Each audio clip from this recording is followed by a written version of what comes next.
नमस्कार साथियों, मेरा नाम शिवांक यादव है। स्वागत है आप सभी का दृष्टिकोण के इस एपिसोड में। अभी हाल फिलहाल में देश के अंदर चुनाव आयुक्तों के चयन के ऊपर काफी मुद्दा गरमाया हुआ है। दरअसल भारत सरकार ने चुनाव आयुक्त यानी कि इलेक्शन कमिश्नर और मुख्य चुनाव आयुक्त यानी कि चीफ इलेक्शन कमिश्नर की चयन करने वाली जो पैनल होती है, उसके अंदर से सुप्रीम कोर्ट के चीफ जस्टिस को हटाने का एक बिल पेश किया है।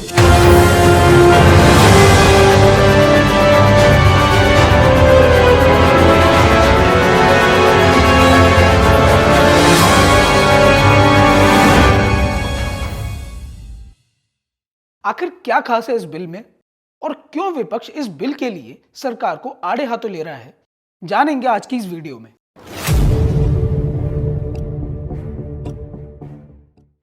साथियों, केंद्र सरकार ने मुख्य चुनाव आयुक्त और चुनाव आयुक्तों का चयन करने वाले पैनल से अब सुप्रीम कोर्ट के चीफ जस्टिस को ही हटाने वाला एक बिल पेश किया है, जिसमें सीजेआई के बजाय 3 सदस्यों के पैनल में अब एक कैबिनेट मंत्री के अलावा लोकसभा में विपक्ष के नेता और प्रधानमंत्री को शामिल करने का प्रस्ताव है, जो कि चयन समिति का नेतृत्व करेंगे। लेकिन इससे चुनाव आयोग की निष्पक्षता पर सवालिया निशान लग जाएगा, क्योंकि चयन पैनल में प्रभावी रूप से बीजेपी के 2 सदस्य होंगे, एक तो प्रधानमंत्री और दूसरा कैबिनेट का मंत्री। गौरतलब है कि इस साल मार्च में सुप्रीम कोर्ट ने फैसला सुनाया था कि चुनाव पैनल में प्रधानमंत्री, लोकसभा में विपक्ष के नेता और सीजेआई यानी कि भारत के चीफ जस्टिस शामिल होने चाहिए। अदालत ने कहा था कि यह आदेश तब तक प्रभावी रहेगा जब तक संसद से इस बारे में नया कानून नहीं बना दिया जाता। लेकिन मोदी जी ने इस बिल के तहत अब चीफ जस्टिस को ही हटा दिया है। Justice K M. Joseph, Ajay Rastogi, Aniruddha Bose, Rishikesh Roy और सी.टी. रवि कुमार की संविधान पीठ ने केंद्र सरकार से ईसीआई के लिए एक स्थायी सचिवालय कायम करने पर विचार करने के लिए भी कहा था। सुप्रीम कोर्ट ने यह भी कहा था कि इसका खर्च भारत के समेकित कोष यानी कि कंसोलिडेटेड फंड ऑफ इंडिया से वसूला जाए, ताकि देश में चुनाव कराने वाली संस्था वास्तव में आजाद हो सके। सुप्रीम कोर्ट ने इस बात पर जोर दिया था कि एक चुनाव आयोग जो आजाद और निष्पक्ष चुनाव सुनिश्चित नहीं करता है, वह कानून के शासन की नींव के टूटने की गारंटी देता है। बहरहाल, नए बिल में चुनाव आयुक्तों और मुख्य चुनाव आयुक्त के चुनाव के पैनल से चीफ जस्टिस ऑफ इंडिया को हटाने का प्रावधान है। विधेयक के मुताबिक अगर लोकसभा में कोई नेता विपक्ष नहीं है, तो सबसे बड़े विपक्षी दल के नेता को ही नेता विपक्ष माना जाएगा। बिल के मुताबिक सबसे पहले सीईसी और चुनाव आयुक्तों के रूप में नियुक्ति के लिए चयन समिति के विचार के लिए 5 व्यक्तियों का एक पैनल तैयार किया जाएगा। यह विधेयक सुप्रीम कोर्ट की ओर से मार्च में दिए गए उस आदेश के महीनों बाद आया है, जिसमें कहा गया था कि मुख्य निर्वाचन आयुक्त और निर्वाचन आयुक्तों की नियुक्ति के लिए संसद की ओर से कानून ना बनाए जाने तक प्रधानमंत्री, लोकसभा में नेता प्रतिपक्ष और चीफ जस्टिस की सदस्यता वाली समिति की सलाह पर राष्ट्रपति द्वारा इन चुनाव अधिकारियों की नियुक्ति की जाएगी।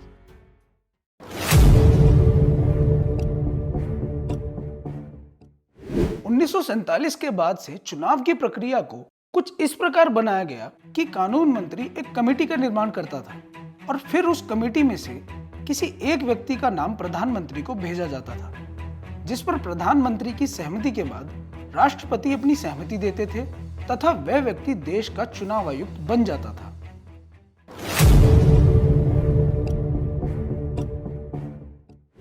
दरअसल सुप्रीम कोर्ट ने इस बात पर हैरानी जताई कि नौकरशाह अरुण गोयल, जो कि सिविल एविएशन में डायरेक्टरेट जनरल के पद पर थे, अपने पद से वीआरएस लेते हैं और महज कुछ ही घंटों में कैसे देश के मुख्य चुनाव आयुक्त बन जाते हैं। चुनाव आयुक्तों को बनाने वाली यह प्रक्रिया पहले से ही शंकित थी, क्योंकि मुख्य चुनाव आयुक्त का निर्णय वो व्यक्ति ले रहा था जो पहले से ही सत्ता में बैठा हुआ था।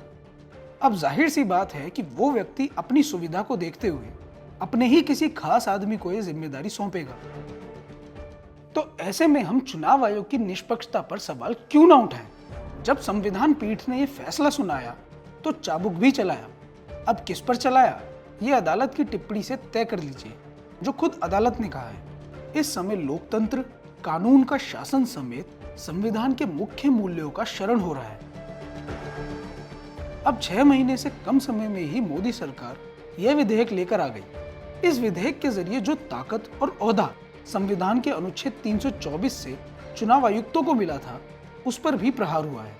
मुख्य चुनाव आयुक्त का ओहदा पहले सुप्रीम कोर्ट के जज के समान होता था। इस विधेयक के मुताबिक वो एक कैबिनेट सेक्रेटरी के बराबर रह जाएंगे।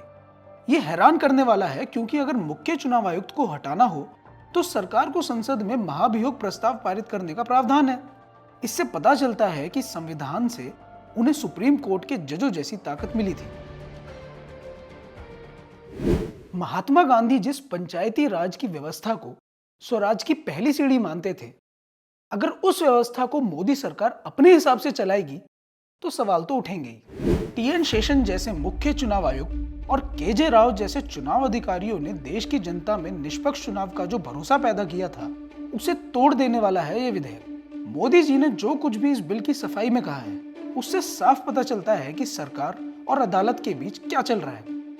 मोदी सरकार हमेशा से ही संविधान को अपने हिसाब से चलाने के लिए जानी जाती है, और इस बार भी उन्होंने कुछ ऐसा ही किया है। ये समझना जरूरी है कि संवैधानिक संस्थाओं की आजादी हर हाल में सुनिश्चित हो।